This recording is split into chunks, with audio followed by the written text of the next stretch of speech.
C'est parti pour Enjeu Patrimoine et nous restons dans le domaine de l'immobilier puisque nous allons parler de crédit immobilier et plus précisément de l'évolution des taux d'intérêt qui n'ont pas réellement bougé au mois de juillet par rapport au deuxième trimestre 2021, à en croire en tout cas les chiffres communiqués par les banques.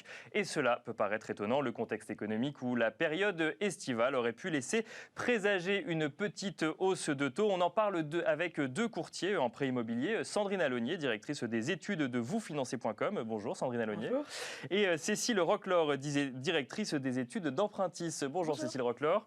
Bienvenue sur ce plateau. Merci de venir y partager vos expertises. Je vous propose de commencer avec vous, Sandrine Allognier, et de faire un point global finalement sur la situation actuelle des taux d'intérêt qui étaient à 1,06% à la fin du deuxième trimestre 2021. Et on constate en juillet 1,05%. C'est en tout cas ce que vous transmettent les banques. Comment est-ce qu'on peut expliquer ce taux historiquement bas aujourd'hui? Alors, il y a plusieurs raisons. C'est que déjà, le crédit immobilier, ça reste pour les banques le meilleur moyen de capter des nouveaux clients. D'accord. Donc, elles veulent prêter et elles sont prêtes à le faire à des taux très bas parce qu'elles ont toutes cette même stratégie. Pourquoi ? Parce qu'il y a énormément de liquidités dans l'économie française. Après la crise du Covid, les gens ont beaucoup épargné. Et donc, toutes les banques doivent placer leurs liquidités. Soit elles le font auprès de la Banque Centrale Européenne, mais ça a un coût, puisqu'il y a un taux de dépôt de moins 0,5%. Soit elles le font aux particuliers en prêtant. Et du coup, comme elles veulent toutes prêter au même profils, si je puis dire, qui sont des bons profils, mais ça, on y reviendra. Résultat, elles pratiquent des taux extrêmement bas parce qu'on a une très forte concurrence interbancaire. Donc, on a des taux qui n'arrêtent pas de baisser et ça pourrait encore peut-être continuer à la rentrée. Cécile Roclor, je disais en introduction, la période estivale, parfois, ou même souvent, laisse présager une petite hausse de taux parce que les banques ont déjà octroyé suffisamment de crédit et puis comme les gens partent en vacances, du coup, on se dit que si on augmente un petit peu les taux, il y aura un petit peu moins de monde qui cherchera à emprunter. Là, c'est pas le cas. Pourquoi ? Ça veut dire que du coup, même cet été, comme nous le disait Sandrine Allognier, les banques ont envie de prêter toujours ? Oui, tout à fait. Alors, c'est vraiment atypique. Normalement, l'été, effectivement, on a une remontée des taux, vous l'évoquiez. Là, cette année, pas du tout. Alors, même qu'un banquier sur deux est en vacances comme nous, la volonté d'accompagner les projets de crédit immobilier, de continuer à réaliser des objectifs. Le crédit immobilier, c'est l'outil de conquête d'un nouveau client. Vous n'allez pas conquérir de nouveaux clients avec de l'épargne ou avec des produits d'assurance. C'est avec le crédit immobilier. Donc, il y a une forte volonté d'accroître les parts de marché. Et puis, on a quelque chose d'un peu atypique cette année aussi parce que les banques nous le disent, on en avait encore la semaine dernière au téléphone, qu'elles sont en train déjà de préparer 2022. Et elles ne veulent pas louper le coche. Donc, dès aujourd'hui, elles continuent à baisser leurs taux. On a même des annonces de futures baisses des taux qui pourraient arriver dans les semaines à venir, voire même les quelques jours qui arrivent.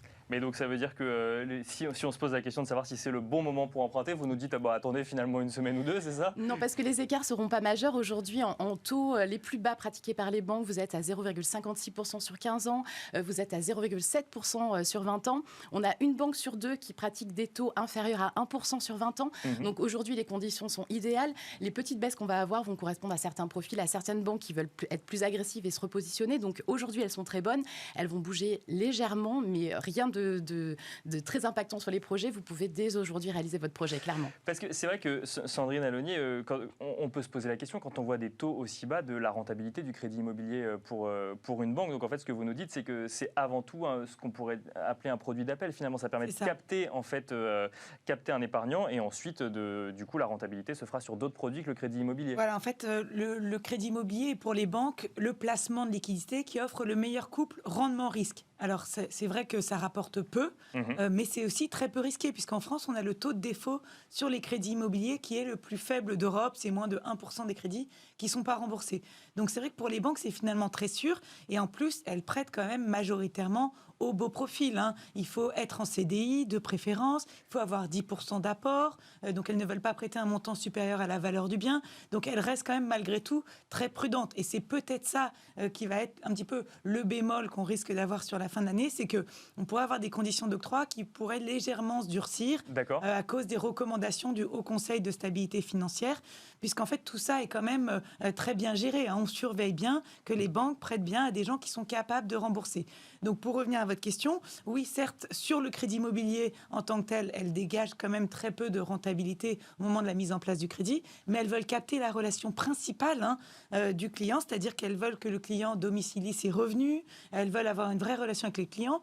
Quand c'est un jeune couple, et c'est vrai que c'est des profils prisés par les banques parce qu'ensuite ils vont avoir des enfants, leur ouvrir des livrets d'épargne. Donc en fait, on veut être là au début de leur vie, de leur vie d'épargne tout simplement. Au moment où les gens sont peu bancarisés. Et c'est là que vraiment le crédit immobilier va être ensuite rentable pour la banque. Et puis il y a aussi le sujet de l'assurance. Parce qu'évidemment, sur l'assurance de prêt, là, elle dégage plus de rentabilité, je vous rassure. Même s'il y a différentes lois, effectivement, qui permettent de choisir son assurance par la suite. Vous évoquiez le Haut Conseil pour la stabilité financière. Effectivement, les conditions ont légèrement évolué sur les conditions d'octroi de prêt. Je crois, si je ne dis pas de bêtises, que maintenant, il faut entre 10 et 20% d'apport obligatoire, finalement, pour pouvoir avoir accès à un prêt. Mais il y a également le pourcentage d'endettement. Les banques le pratiquaient déjà, mais maintenant, c'est 35% maximum, en fait, de la capacité, de capacité d'endettement que peut avoir un profil. Vous parliez de la qualité également des profils. Est-ce que ça veut dire que finalement, le prêt coûte peu cher pour un emprunteur, mais finalement que pour les très bons profils ? Voilà, on a quand même un peu un marché à deux vitesses entre ceux qui peuvent emprunter et le font vraiment à des conditions records et extrêmement avantageuses, on l'a dit, et les autres qui malheureusement sont exclus du crédit. Alors c'est moins le cas cette année, il y a eu quand même de la détente, mais l'année dernière, en plein confinement, évidemment les artisans, commerçants, chefs d'entreprise dans une économie à l'arrêt ne pouvaient plus emprunter. Là cette année, ça s'est un petit peu détendu. On peut aller en effet jusqu'à 35% d'endettement, ce qui est quand même beaucoup.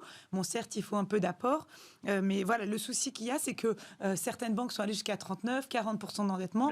C'est normal puisque c'était des beaux profils avec un bon reste à vivre. Mais le Haut Conseil de stabilité financière a dit attention, en septembre, il pourrait y avoir des sanctions pour les banques qui ont été un peu trop larges et qui, dans l'euphorie de la reprise économique de 2021, ont un peu trop prêté. Donc c'est ça qu'on va vraiment devoir surveiller de près en cette rentrée. Cécile Roclor, même question sur du coup, les recommandations du Haut Conseil pour la stabilité financière. Parce que c'est vrai que Sandrine Aloniel l'évoquait, les banques peuvent avoir tendance à ne prêter qu'aux bons profils et du coup à se laisser porter par ces profils dont on sait qu'ils vont pouvoir rembourser. Le fait de mettre une limite, est-ce que ça limite simplement l'euphorie ou est-ce que ça peut être, du coup, ça peut également avoir un impact sur ces profils qui sont un peu moins bons pour les conditions des banques? Alors forcément, le principal élément d'un crédit, c'est de rassurer la banque sur votre capacité à rembourser sur 15, 20, 25 ans, même si on sait que la moyenne de durée de détention d'un crédit immobilier, c'est plutôt 8 ans. Maintenant, les banques ont, grâce au HCSF, une enveloppe dérogatoire pour sortir de ces critères de 35% de taux d'endettement, mais aussi de durée, puisque le HCSF a recommandé que les crédits soient faits sur 25 ans et pas plus, sauf si vous êtes dans le cadre d'une construction, et là, vous allez avoir 2 ans de différé possible en plus de ces 25 ans. Mais les banques ont 20% de leur production de crédit sur lesquels elles peuvent jouer sur ces curseurs-là, et donc choisir d'accompagner un profil qui serait à 36 ou 37, voire 38% de taux d'endettement, ou rallonger un petit peu la durée si c'est nécessaire. Alors évidemment, si vous êtes un ménage modeste avec peu de revenus et pas beaucoup de sécurité et qu'en plus vous voulez aller chercher les 33 à 35% de taux d'endettement, la banque n'ira pas forcément surenchérir sur une situation de risque. Le but du jeu, c'est de maîtriser son risque. Mais aujourd'hui, elles ont 20% d'enveloppe supplémentaire où elles peuvent sortir de ce cadre et ça permet d'accompagner beaucoup de ménages, même des ménages moins haut de gamme. Aujourd'hui, on peut vraiment trouver un crédit immobilier assez facilement.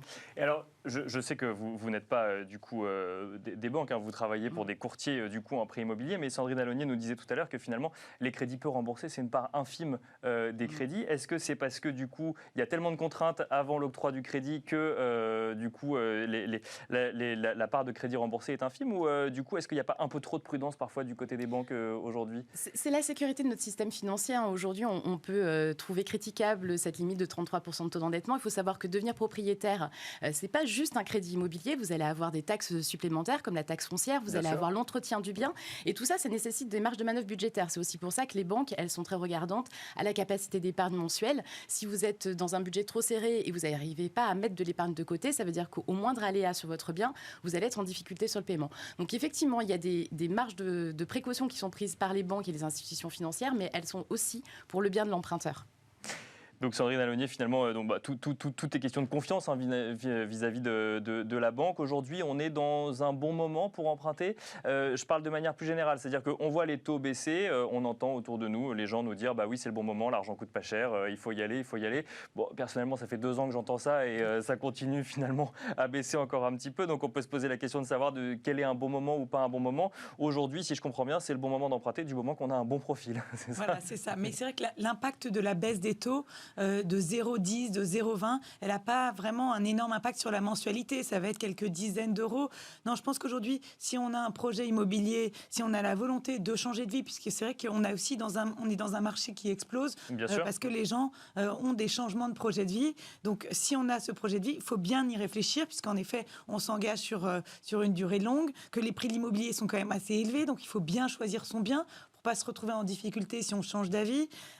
Mais si on a un projet immobilier, oui, c'est le bon moment, parce qu'il ne faut pas aussi oublier, et c'est ça aussi qui porte le marché, c'est que la réforme des retraites n'a pas encore été faite, et on a tous besoin de préparer notre retraite, et l'immobilier, c'est le moyen de préparer sa retraite, d'agrandir son patrimoine, de se constituer un patrimoine, et le faire aujourd'hui à ces niveaux de taux-là, on amortit rapidement la valeur du bien. Bien sûr, même si le coût du crédit est bas, c'est vrai que c'est important, mais c'est surtout qu'on amortit rapidement. Donc c'est vraiment un vrai levier pour devenir propriétaire ou pour agrandir son patrimoine. Finalement, l'immobilier, c'est le seul placement pour lequel la banque accepte de vous prêter une somme d'argent pour le réaliser. Donc ça, c'est aussi ça qui porte le marché. Donc c'est le bon moment et c'est pas 0,10, 0,15 de taux qui changeront.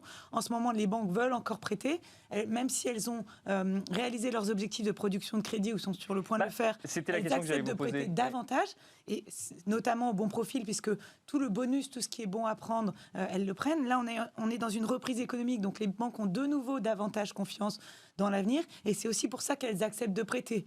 Donc c'est vrai qu'aujourd'hui, c'est le bon moment, les banques veulent prêter, les acheteurs sont là, il y a en effet ce souci de pénurie de biens, mais on peut dire que globalement, tous les voyants sont au vert. Cécile Roclor, c'est justement, alors Sandrine Allonnier a partiellement répondu à la question, mais c'est vrai que quand on voit les taux qui continuent à rester bas, alors que l'inflation repart, bon, pas énormément en France, mais elle repart un petit peu, donc on pourrait se dire que les taux pourraient remonter un petit peu, qu'il y a une pénurie d'offres aujourd'hui sur le marché, et quand on échange avec des agents immobiliers, ils nous disent qu'il n'y a jamais eu autant d'estimations, mais que les biens n'arrivent pas jusqu'à la vente. On peut se dire, finalement, si les taux restent bas, c'est que les banques n'ont pas fait suffisamment de crédit sur cette année. Non, apparemment, comme ce que nous dit Sandrine Allonnier, c'est pas le cas. Alors, c'est surtout un système qui s'auto-alimente. C'est-à-dire qu'une fois que vous avez fini votre année, vous recommencez une nouvelle année et il n'y a pas de stock. Vous êtes obligé de recommencer à faire vos objectifs. D'accord. Donc là, on arrive à une période charnière où les dossiers engagés en termes de crédit immobilier sur le début de la rentrée peuvent se finaliser l'année prochaine. Et donc, du coup, les banques, elles sont volontaires parce que 2022 sera une nouvelle année. Après, il y a un autre élément, c'est qu'il y a un équilibre entre les prix de l'immobilier et les taux. Tant que vous avez des prix qui continuent à progresser, les taux de crédit ont une difficulté à remonter. Vous disiez tout à l'heure que l'argent ne coûte pas cher, mais en fait, l'immobilier, lui, vaut beaucoup. Oui, tant qu'on a et cet surtout en ville. Ouais. Oui, clairement. Et même dans les villes limitrophes, maintenant, on le voit bien, toutes les périphéries des grandes villes, les prix de l'immobilier ont fortement augmenté. La demande s'est déplacée avec les confinements. On a envie d'avoir une résidence semi-permanente, plus à la campagne, plus au vert. Donc, du coup, on a un marché qui est extrêmement dynamique. Et même si on a un petit resserrement des demandeurs de crédit immobilier, parce que certains, effectivement, se sont vus empêchés d'emprunter parce que leur situation professionnelle ne le permettait pas, on reste quand même avec une pénurie de biens. La construction dans le neuf a beaucoup souffert des confinements. Et donc, aujourd'hui, vous avez toujours moins de biens que d'acquéreurs. Et tant qu'il y a ce rapport-là, les taux sont un peu bloqués. Puis, les banques restent volontaristes. Donc, effectivement, tant que vous voulez resolvabiliser une demande, il faut garder des taux bas. Et des taux bas qui, du coup, si j'ai bien compris ce que vous me disiez, devraient rester à un niveau similaire jusqu'à la fin de l'année. Alors, on ne sait pas si ce sera 0,10, 0,15 de plus ou de moins, mais à des niveaux globalement similaires. Tout à fait, exactement. Il y a peut-être un type de projet qui est peut-être plus malmené malgré ces taux bas, c'est l'investissement locatif. Vous évoquiez le placement patrimonial. Aujourd'hui, il y a des recommandations assez fortes du HCSF sur l'investissement locatif, la prise en compte des loyers, leur pondération par les banques. On voit aujourd'hui des banques beaucoup plus regardantes sur les projets d'investissement locatif. Donc, si vous voulez faire grandir votre patrimoine, il va falloir vraiment vous préoccuper du montage financier qui peut ou ne pas vous être accordé au vu de votre situation. Les banques sont vraiment très regardantes sur la qualité du bien et sur le profil de l'investisseur pour accompagner. Il ne suffit pas de dire le loyer couvrira mon emprunt, c'est bon, ça passe. Non, vous c'est avez maintenant. Une vraie pondération qui est de l'ordre de 70%. Et puis, on va regarder si l'investisseur choisit bien son bien, s'il n'y a pas de risque de vacances locatives. Donc là où vous achetez votre bien, on dit toujours en immobilier que ce qui compte, c'est le bien et encore le bien. Aujourd'hui, c'est d'autant plus plus vrai et on a des profils d'investisseurs qui, pour un deuxième ou troisième investissement, vont avoir des difficultés à trouver un financement puisque le banquier va estimer qu'il y a trop de prise de risque. C'est vrai, Sandrine Alonier, qu'on peut aussi se dire qu'on est dans un marché immobilier qui évolue. Alors on commence à comprendre effectivement les grandes tendances, mais qui n'étaient pas forcément les mêmes qu'il y a 2 ou 3 ans. Donc on se demande si c'est un effet de mode, quelque chose qui va durer. Le télétravail qui se met en place au sein des entreprises a l'air de faciliter ce déplacement vers d'autres villes, vers des résidences semi-permanentes, comme le disait Cécile Roclor. Pour autant, quand on voit des GAFA qui commencent à indexer les salaires sur les lieux de résidence, on peut se poser la question de savoir si ça va être une vraie tendance ou non. Donc c'est vrai que on avance pas à pas finalement dans ce nouveau paysage. C'est pour ça que les banques sont prudentes, puisque ça paraît tellement facile de se dire je vais aller vivre à la campagne, près de la gare c'est trop cher, du coup je prends une maison un peu éloignée. Et c'est là que la banque dit attention, vous allez peut-être avoir des travaux, la chaudière a changé, la toiture, et puis comme vous êtes loin de la banque, il faudra acheter une seconde voiture. C'est pour ça que la banque prend aussi ça en compte et limite l'endettement à 35%, parce que dès qu'on est au taquet de l'endettement et qu'il faut racheter une voiture, on peut passer vraiment en surendettement. Donc c'est vrai que ces nouveaux modes de vie vont aussi entraîner des coûts supplémentaires, peut-être des prêts, davantage de crédits à venir, et du coup la banque aussi anticipe ça. Et puis en plus, s'il y a machine arrière au bout de quelques années, le problème c'est comme les biens sont actuellement assez surévalués, les maisons en zone périurbaine, eh bien s'il y a revente dans 3-4 ans et que le bien a été acheté sans apport et également à un prix un peu surévalué, eh bien si on revend au bout de 3-4 ans, si les prix ont baissé de 10%, eh bien le couple ne sera plus en mesure de rembourser la banque. Donc finalement ces recommandations, elles sont vraiment de bon sens, et quand la banque regarde le dossier, elle regarde le projet de vie et la qualité du bien. Et on a déjà eu par exemple un refus de crédit pour l'achat d'une maison ancienne à 30 km de Troyes. Le couple est revenu 3 mois après avec l'achat d'un appartement ancien en centre-ville. Et là, ça a été accepté puisque c'était considéré comme moins risqué. Donc voilà, c'est vrai qu'il y a... Là, moi, je trouve qu'on est vraiment dans un système vertueux où les banques sont prudentes, mais c'est en effet pour le bien de l'emprunteur, comme l'a dit Cécile. Et une prudence dans des tendances qui évoluent, dont on n'a pas encore tous les tenants et les aboutissants. Merci beaucoup, Sandrine Alonier, directrice des études de vousfinancer.com. Merci, Cécile Roclor, directrice des études d'Empruntis, d'avoir partagé avec nous vos expertises qui pourront éclairer du coup tous ceux qui veulent se lancer ou porter un projet immobilier en ce début d'année. Et on se retrouve tout de suite dans la deuxième partie de Smart Patrimoine.